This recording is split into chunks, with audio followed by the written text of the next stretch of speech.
হারান education চ্যানেলের পক্ষ থেকে সকলকে জানাই স্বাগত। আজ আমি দশম শ্রেণীর ছাত্রছাত্রীদের জন্য শুরু করতে চলেছি 5 নম্বর অধ্যায় ভারত। ভারত সম্পর্কে তোমরা অনেক কিছুই জানো, ছোটোখাটো তথ্য ফোনের মাধ্যমে তোমরা জানো, কিন্তু এই অধ্যায়টা তোমাদের জন্য অনেকটাই বড়। এর মধ্যে অনেক কিছুই আছে। কি কি পড়তে হয় এই অধ্যায় দিয়ে তোমাদের বলি। প্রথম অংশে তোমাদের অবস্থান প্রশাসনিক বিভাগ পড়তে হবে। দ্বিতীয় পরিচ্ছেদে ভারতের ভূপ্রকৃতি পড়তে হবে তোমাদের। তৃতীয় পরিচ্ছেদে তোমাদের ভারতের জলসম্পদ পড়তে হবে। এগুলি পরিচ্ছেদ। পরীক্ষায় এবার তোমাদের স্কুল অনুযায়ী কি দেয় সেটা তো আমি বলতে পারবো না, যেটা তোমাদের স্কুল ডিসাইড করবে কতটা দেবে না দেবে।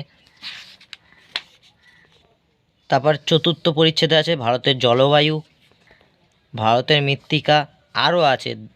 দেখতে হলে তোমাদের আমি সূচিপত্রে নিয়ে চলে যাচ্ছি সোজা। সূচিপত্র খুলে নিলাম। এখানে দেখতে পাচ্ছ ভারতবর্ষের সেই অবস্থান প্রশাসনিক বিভাগ।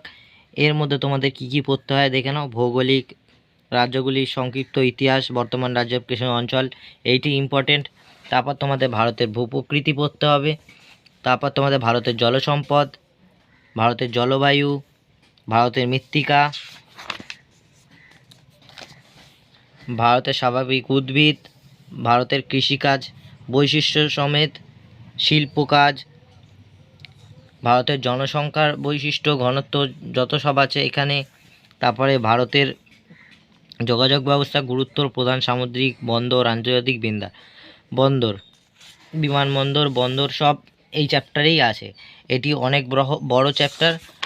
তোমাদের পরীক্ষাতে হয়তো এটি ছোট করে দিতে পারে, যে বলে দিল যে ভারতের ভূমিকা আর ভারতের জলসম্পদ অবধি থাকবে, বা বলে দিতে পারে জলবায়ু অবধি থাকবে। তারপরে সেকেন্ড পরীক্ষায় বলে দিল যে ভারত মৃত্তিকা এগুলো থাকবে, আর ফাইনাল পরীক্ষায় বলে দেবে পুরোটাই থাকবে। এরকমভাবেই হয়। এবার তোমাদের স্কুল ডিসাইড করবে যে কতটা দেবে না দেবে। তো আমি আজকে তোমাদের ভারতের ভূমিকা আর ভারতের ভূপ্রাকৃতি অবধি পড়াচ্ছি। নেক্সট ক্লাসে আমি এই জলসম্পদ পুরোটা আলোচনা করব। মানে এটি অনেকটাই বড়, যখন একটু সময় লাগবে। তোমরা চ্যানেলটা সাবস্ক্রাইব করে পাশে থাকবে। আর এই চ্যাপ্টার দিয়ে কী কী কোশ্চেন হতে পারে সেটি একটু দেখে নাও, তারপর বলছি। তো শুরু করছি। অবস্থান ও প্রশাসনিক ভাগে কি আছে দেখো তোমরা। আমাদের দেশ বৈচিত্র্যের মধ্যে সব থেকে আলাদা দেশ। এখানে সব ধর্মের মানুষ আমরা বাস করতে পারি। তোমাদের এই ম্যাপটা পুরো কাঁচা মুখস্থ করে নিতে হবে। কথার মানে হচ্ছে এই ম্যাপটা তোমাদের দশম শ্রেণীতে ম্যাপ পয়েন্টিং থাকবে 10 নম্বরের জন্য। চোখ বন্ধ করে 10 নম্বর পেতে পারো।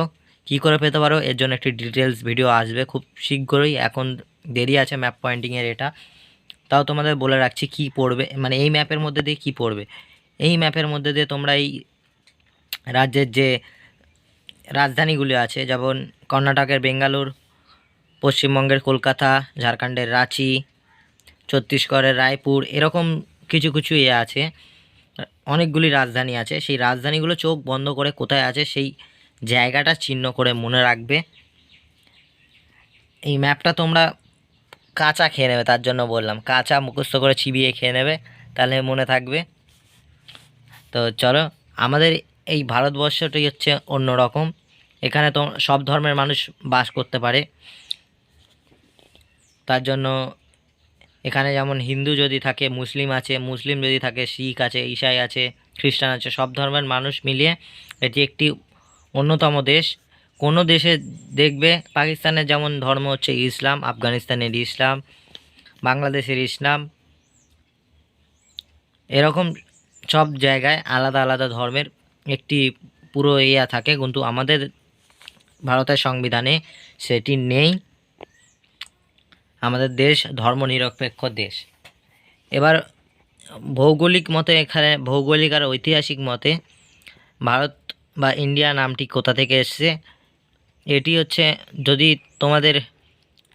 আমাদের যদি পুরাণ পড়ি, পুরাণ, ঋগ্বেদ এইসব পড়লে আমরা জানতে পারবো ভারতবর্ষ আগে কী ছিল।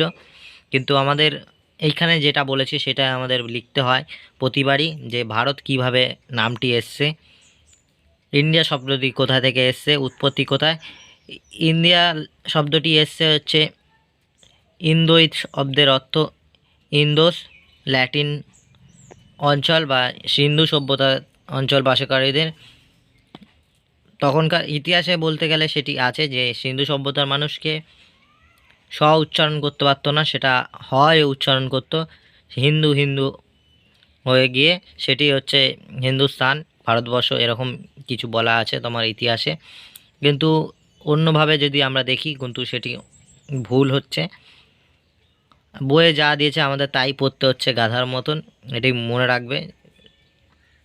এটি আমাদের লিখতে হয়, নয় পরীক্ষা নাম্বার ঘ্যাচাঙ্কু করে দেয় যদি আমরা ঐতিহাসিক কিছু লিখি, তাহলে কেটে দেয়। তো এটা নিয়ে কোনো কিছু নেই।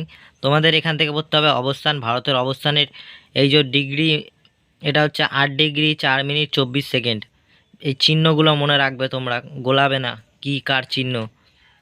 সীমানাগুলো মনে রাখবে।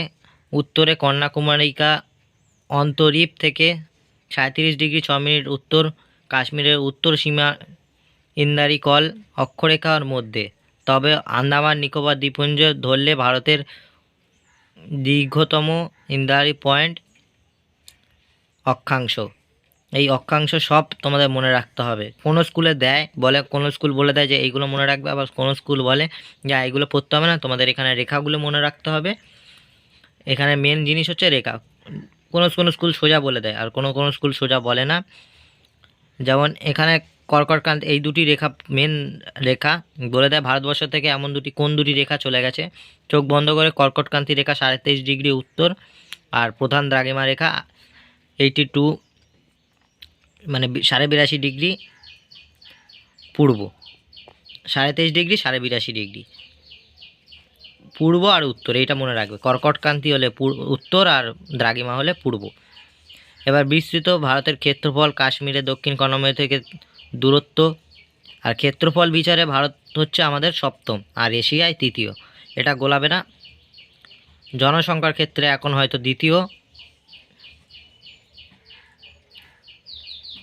হয়তো এখন করোনা হওয়ার পর থেকে সেটি ছাপিয়ে প্রথম স্থান অধিকার করে নিয়েছে আমি যতটুকু জানি। তারপর তোমাদের এখানে পড়তে হবে ইন্দ্রায়ণী পয়েন্ট কি, কন্যাকুমারিকা অন্তর কি, তারপরে এইটা তোমাদের মনে রাখতে হবে SARCর পুরো ফুল ফর্ম কি, আর এর দপ্তরটি কোথায়। দপ্তর কাঠমান্ডু, নেপালের রাজধানী হচ্ছে কাঠমান্ডু, তার কাঠমান্ডু। আর সাউথ এশিয়ান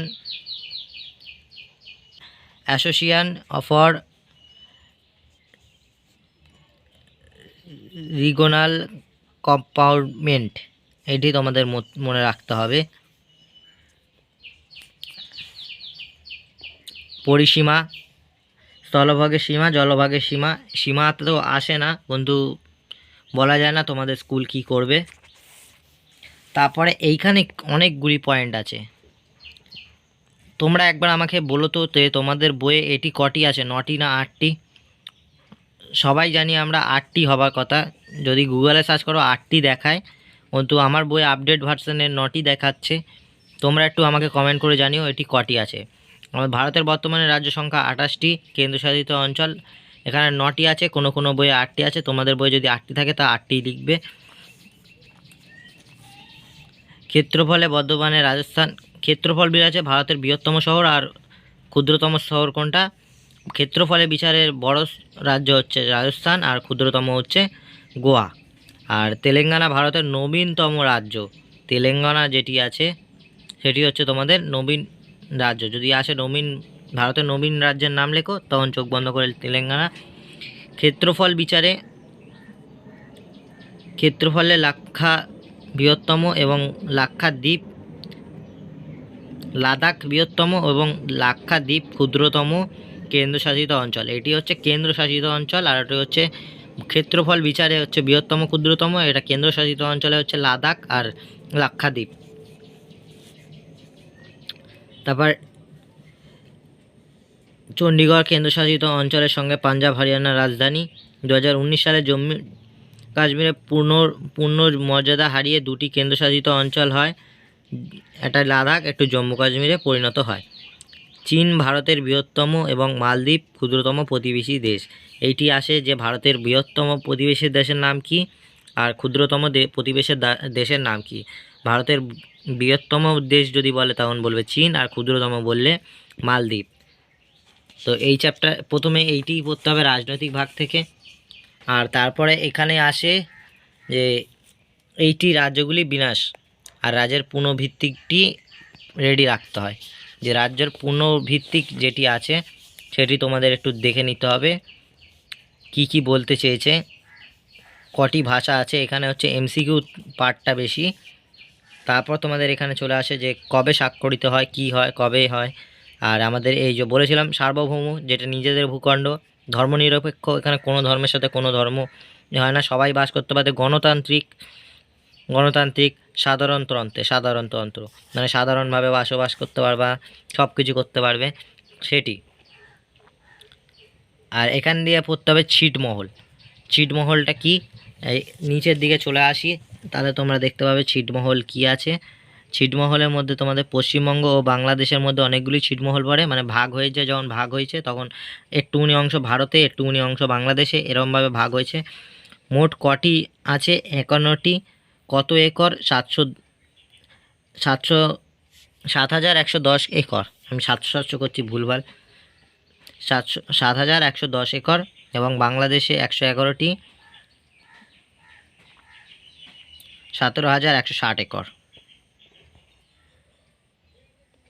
ছিটমহল পাবে। 31শে জুলাই রাত্রি ছিটমহল বিনিময় সম্পূর্ণ হয়। এইখানে তোমাদের এইটি মানে প্রথমে অবস্থান প্রশাসনিক বিভাগটি শেষ হলো। তারপর তোমাদের ভূপ্রাকৃতিকে চলে আসবো আমরা, ভারতের ভূপ্রাকৃতি। এখান থেকে শুরু হচ্ছে মেন বড় প্রশ্ন আর বড় বড় অধ্যায়। এখানে তোমাদের কি পড়তে হয় দেখো, মানে ভারতের প্রধান ভূমিরূপ অঞ্চল কয় ভাগে ভাগ করা হয়েছে সেটি দেখো। ভারতের পার্বত্য অঞ্চল, উত্তরের সমভূমি অঞ্চল, উপদ্বীপীয় মালভূমি অঞ্চল, উপকূলীয় সমভূমি অঞ্চল এবং দ্বীপপুঞ্জ। ভারতের পার্বত্য অঞ্চল, যেই গ্রাফ রেখাটি তোমরা দেখতে পাচ্ছ এটাও তোমরা কাঁচা চেওয়াতে হবে। এইটিও তোমাদের পরীক্ষায় আসে যে প্রামীর গ্রন্থিটি কোথায়, সেটি ছবির মাধ্যমে এঁকে দেখো, ম্যাপ দিয়ে দেয়। এবার কোথায় আছে সেটি দিয়ে তোমাদের আঁকতে হবে, মানে পেন্সিল দিয়ে বর্ডার করে দিতে হবে যে কোথায় কি আছে। বলে দিল যে মাউন্ট এভারেস্টটি কোথায় আছে। এই যে মাউন্ট এভারেস্ট দেখতে পাচ্ছ তোমরা, এরকম একটি দাগ প্রামীর গ্রন্থি। আর এখানে আছে আরেকটি গ্রন্থির নাম আমার মনে পড়ছে না এখন, এখানে দেখলে হয়তো মনে পড়ে যাবে। প্রথমে উত্তরের পার্বত্য অঞ্চল অবস্থান ও বিস্তার। কারাকোরাম, লাদাখ, জাঙ্গার ও হিমালয় পর্বত নিয়ে গঠিত উত্তরের পার্বত্য অঞ্চল। ভারতের সবচেয়ে উঁচু ভূপ্রাকৃতিক অংশ উচ্চশৃঙ্গ হিমবাহের অবস্থান। এখানকার বৈশিষ্ট্য কারাকোরাম পর্বত ভারতের একেবারে উত্তরের পামির থেকে পূর্বে প্রায় 800 কিমি দৈর্ঘ্য ও 120 থেকে 140 কিমি বিস্তৃত কারাকোরাম পর্বত কৃষ্ণগিরি নামে পরিচিত। কারাকোরাম পর্বত কি নামে পরিচিত? কৃষ্ণগিরি নামে পরিচিত। ভারতের বৃহত্তম হিমবাহের নাম কি আছে? সিয়াচেন। আর যদি তোমরা একবার ম্যামকে জিজ্ঞেস করবে ভারতের উচ্চতম পর্বত যদি বলে, তো ম্যাম আমরা কি মাউন্ট এভারেস্ট লিখব নাকি আমাদের K2 যেটি আছে, এই যে গডউইন উনস্টিন বা K2, এটি লিখব? ম্যামকে একবার জিজ্ঞেস করে নেবে, কারণ এটি প্রতিবারই অন্যরকম হয়। এটি তোমরা একবার ম্যামকে জিজ্ঞেস, যদি বলে ভারতের সর্বোচ্চ বলে, আর যদি পৃথিবীর উচ্চতম বলে তখন মাউন্ট এভারেস্ট, আর ভারতের বললে তো আমরা জানি K2। সোজা কথায় লিখবে যদি এই নামটা মনে না থাকে। যদি K2-র আরেকটি নাম লিখে তখন তোমরা ওটা লিখবে। উচ্চতা 8,611, আর আমাদের মাউন্ট এভারেস্টের উচ্চতা 8,848 ছিল, হয়তো এখন বেড়ে সেটি 49-এ ঠেকেছে, কারণ যত দিন যাচ্ছে তখন মাউন্ট এভারেস্টের উচ্চতা বাড়ছে, কারণ টেকটনিক প্লেট তোমরা পড়ে এসছো, ওটি এখনও সক্রিয় আছে ওর জন্য। তারপর লাদাখ পর্বত, এখানে তোমাদের গিরিখাত, দুটি বিখ্যাত লবণাক্ত হ্রদ পড়তে হবে, যে এখানকার লাদাখের মধ্যে দুটি বিখ্যাত গিরিপথ আর হ্রদ যেটি আছে সেটি তোমাদের এখানে পড়তে হবে। কী আছে? প্যাংগং ও সোমরাবরি। একটু নামগুলো উদ্ভটে হলেও এইগুলি তোমাদের পড়তে হবে। তারপরে জঙ্গার পর্বত, লাদাখের দক্ষিণে জঙ্গার পর্বত অবস্থিত। হিমালয়, এই যে হিমালয় কোথায় দিয়ে সৃষ্টি হয়েছে? পামির গ্রন্থি থেকে পূর্ব দিকে বিস্তৃত পৃথিবীর উচ্চতম নবীন ভঙ্গিল পর্বত হিমালয়। যদি বলে নবীন ভঙ্গিল পর্বতের নাম কি, অপশান দিয়ে দিল, তাহলে তোমরা বলবে নবীন ভঙ্গল, পৃথিবীর নবীন ভঙ্গিল পর্বত হিমালয় বিস্তার এবং আকৃতি ধনুকের মতো। আকৃতিটি কেমন? ধনুকের মতন। হিমালয়ের ভূপ্রাকৃতি পড়তে হবে তোমাদের। ভূপ্রাকৃতিক ব্যাখ্যা করো। দুই ভাগে ভাগ করা হয়, দৈর্ঘ্য বরাবর এবং প্রস্থ বরাবর। এবার দৈর্ঘ্য বরাবরে কি আছে সেটি আমাদের পড়তে হবে হিমালয়ের মধ্যে।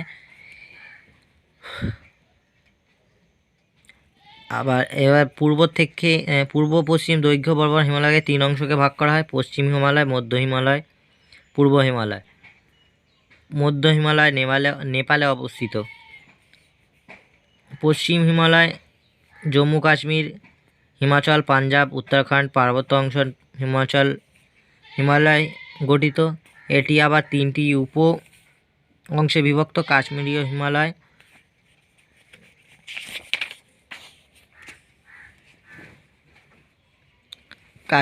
হিমালয়, ঠিক আছে, ওইটুকুনি দেখো। তারপর তোমাদের এই ছবিটি, এই যেটি বড় করে আছে তোমাদের এখানে পশ্চিম ঘাট পর্বত, এটি প্রতিবাদ দেয়। এবার এইখানে পাহাড়গুলি তোমাদের একটু চোখ বুলিয়ে রাখতে হবে যে পয়েন্ট দিকে এইগুলি আসে।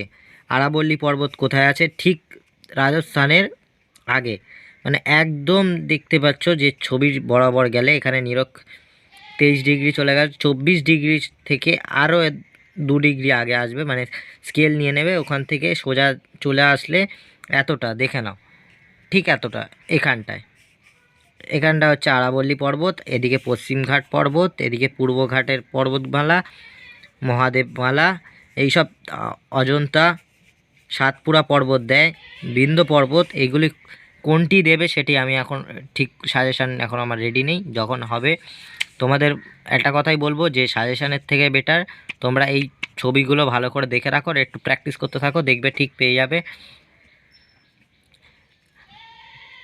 তারপরে এখানে এক নজরে কী কী পড়তে হয় দেখো। K2 হচ্ছে ভারতের উচ্চতম শৃঙ্গ। এটা তোমাদের একটুখানি ম্যামকে জিজ্ঞেস করুন, যদি বলে ম্যাম ভারতের উচ্চতম শৃঙ্গ কি, তোমরা হচ্ছে পৃথিবীর উচ্চতম শৃঙ্গ, এটি হিমালয় শৃঙ্গ হলেও নেপালে অবস্থিত।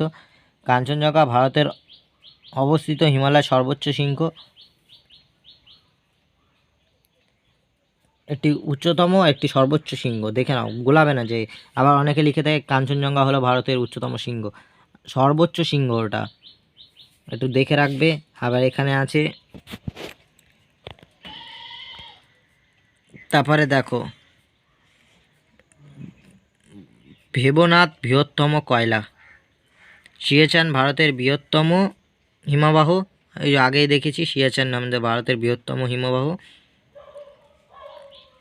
আর কারমাডাম ভারতের দক্ষিণতম পর্বত। এইগুলি হচ্ছে তোমাদের একটু চোখ বুলিয়ে রাখতে হবে, এইগুলি বহুত এমসিকিউ আর এসিকিউ আসে। হিমালয় সংক্রান্ত গবেষণা কেন্দ্রিক কোথায় আছে সেটি হচ্ছে দেরাদুনে, এটি তোমরা মনে রাখবে। তারপরে আমরা এখানে চলে যাবো পর কী কী আছে। ভূস্বর্গ কাশ্মীরের উপত্যকা কি সেটি তোমাদের একটু চোখ বোলাতে হবে। তারপর তোমাদের এখানে বিভিন্ন পর্বতমালা সিংহ সব এইখানে পড়তে হবে। তোমরা দেখো উপরের দিকে, উত্তরের দিকে, উত্তর পূর্ব দিকে বরাবর এদিকে, আবার পূর্ব দিক থেকে উত্তর পূর্ব পশ্চিম, মানে এদিক থেকে এদিকে, উত্তর পশ্চিম হলে এদিকে, উত্তর পূর্ব দিকে যেইগুলি আছে সেইগুলি তোমাদের একটু ভালো করতে হবে। যদি আসে তাহলে আমরা ধরি এইভাবে, এখানে তোমাদের সর্বোচ্চ সিংহ, সর্বোচ্চ এবারে কাশ্মীরের উপত্যকা ভূস্বর্গ নামে পরিচিত, এটি মনে রাখবে সব সময় যে দিয়ে দিল ভূস্বর্গ নামে পরিচিত কোন উপত্যকা? কাশ্মীরীয় উপত্যকা। তারপর এখানে জাফরান চাষ কোথায় হয় সেটিও তোমাদের দেখে রাখতে হবে। গিরিপথগুলি, কাশ্মীরের গিরিপথগুলির নাম কি কি? হিমবাহ, হ্রদ, এটি তোমাদের একটু মনে রাখতে হবে। প্রস্থ বরাবর হিমালয়ের ভূপ্রাকৃতিক বর্ণনা দাও, তখন তোমাদের এটি সম্পূর্ণ লিখতে হবে। ট্যাক্টিস হিমালয়, গ্রেট হিমালয়, হিমাচল হিমালয়, অব হিমালয়, এইটি তোমাদের হচ্ছে বড় প্রশ্নের ক্ষেত্রে আসে। এখানে কুয়াম হিমালয়, এখানে দেখো তোমাদের এখানে গিরিপথগুলি কি কি আছে দেখতে হবে। দুন কি, তাল কি, গিরিখাত কি, এই সব সমস্ত ছোট ছোট প্রশ্ন তোমাদের মনে রাখতে হবে, কারণ এইগুলি এমসিকিউ আর এসিকিউতে আসে। বড় প্রশ্ন এখানেও প্রচুর আছে, এই অধ্যায়ে বড় প্রশ্ন আছে। দুন উপত্যকা সম্পর্কে কি জানো, তাল বলতে কি বোঝো, এবারে কুয়াম হিমালয়ে ভাগগুলি বলো, ভাগগুলি মধ্য হিমালয়, পূর্ব হিমালয়, ভাগগুলি হচ্ছে এইগুলি। দার্জিলিং ও সিকিম হিমালয়, এখানে কি শৃঙ্গশিলা শৈল বেশি দেখা যায়। কোথায় বেশি দেখা যায়, বিখ্যাত সব হচ্ছে দার্জিলিং ও সিকিম হিমালয়ের মধ্যে। আর এখানে সিকিমে রয়েছে কাঞ্চনজঙ্ঘা শৃঙ্গ। কোথায় অবস্থিত কাঞ্চনজঙ্ঘা শৃঙ্গ বা সিকিমে কি রয়েছে, তখন তোমাদের এইটি বলতে হয়।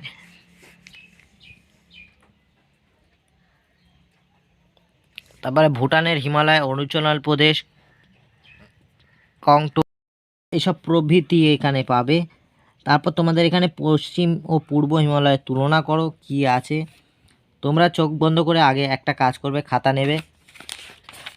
খাতা নেওয়ার পর ভালো করে আগে এখান থেকে তোমরা রাজনৈতিক পার্টটা তোমরা পারবে। তোমরা আগে খাতা নেবে, ভারতের ভূপ্রাকৃতি নেবে, পয়েন্ট করবে। এখান থেকে পয়েন্ট টু পয়েন্ট 3বার রিভাইজ করবে। বলে দিচ্ছি কি করবে। পশ্চিম দিকের কি আগে এখানে কি আছে পয়েন্টটা দেখে নাও। দৈর্ঘ্য বরাবর ভূপ্রাকৃতিক, এটি কি বলছে। পশ্চিম হিমালয়, কারাকোরাম হিমালয়, এইগুলি তোমাদের ম্যাপ দেখে পূর্ব হিমালয় আর পশ্চিম হিমালয়ের নামগুলি আলাদা করে লিখবে। এক সাইডে পশ্চিম হিমালয়, এক সাইডে পূর্ব হিমালয় দিয়ে পুরো করে নেবে। তাহলে দেখবে কোনো পর্বতের সাথে কোনো পর্বত তোমরা গোলাবে না, নইলে কিন্তু গুলিয়ে হয়ে যাবে।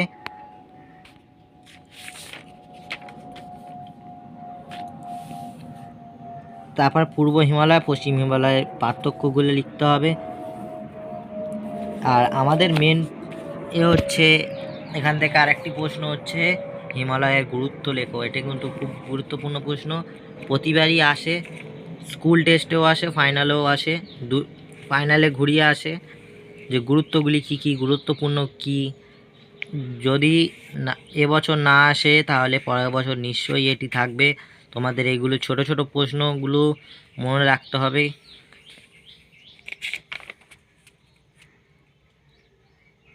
আজকের তাহলে আমি এতটাই রাখছি। দাঁড়াও, কোথায় রেখে শেষ করব সেটি আমি বলে দিচ্ছি। হিমালয়ের গুরুত্ব অবধি আমি রেখে দিলাম। নেক্সট পার্টে আমি এখান থেকে আবার শুরু করব। তাহলে তোমরা মনে রেখো যে আমি ওই হিমালয়ের গুরুত্ব অবধি বলেছি, তার মানে আমি উত্তর পূর্বের উচ্চ বা পূর্বাঞ্চল থেকে আবার শুরু করব। ঠিক আছে। যদি মনে হয় আমার কোনো জায়গায় ভুল হচ্ছে বা কোনো জায়গায় আমার বুঝতে অসুবিধা হচ্ছে, আমাকে কমেন্ট করে বলবে। সেই পয়েন্টটা আমি পরের দিন আবার রিভাইজ করে দেবো যে কোন জায়গাটায় অসুবিধা হয়েছে। তো আজকের জন্য এতটাই। ভিডিওটা কেমন লাগলো কমেন্ট করে জানাবে, আর শেয়ার করে দেবে। চ্যানেলে নতুন হয়ে থাকলে সাবস্ক্রাইব করে নেবে। ভালো থেকো, সুস্থ থেকো, দেখা হচ্ছে পরের ভিডিওতে।